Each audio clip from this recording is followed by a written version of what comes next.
আজকে ক্লাস 7 এর আরেকটা গুণ অঙ্ক করব। দেখো, এটা হচ্ছে 4.1 এর গুণ অঙ্ক। তো আমরা এখানে বলছে এ স্কয়ার প্লাস বি স্কয়ারকে এ প্লাস বি দ্বারা গুণ করো। এগুলো পাশাপাশি গুণ করা যায়, আমরা উপরে নিচে করে করব। ঠিক আছে, এ স্কয়ার প্লাস বি স্কয়ার লিখছে এবং এটার নিচে নিচে এ প্লাস বিটা আমরা লিখে নিব। এখন গুণ করব কিভাবে?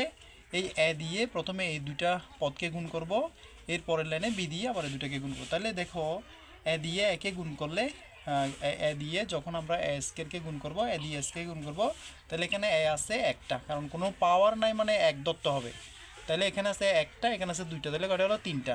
তাহলে এ দিয়ে একে গুণ দিলে হবে এ কিউব।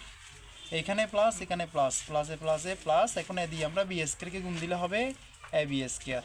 ওকে, এখন আমরা প্লাস বি দিয়ে দুটাকে করব, যেহেতু আমরা এ দিয়ে এটাকে করে ফেলছি। এখন আমরা এটা দিয়ে করব, সেজন্য আমরা পরের লাইনে লিখব।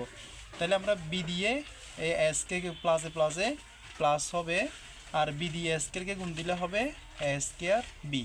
এরপর আবার প্লাসে প্লাসে প্লাস, অর্থাৎ আমরা প্রথমে কি করছি? বি দিয়ে স্কয়ারকে গুণ দিছি।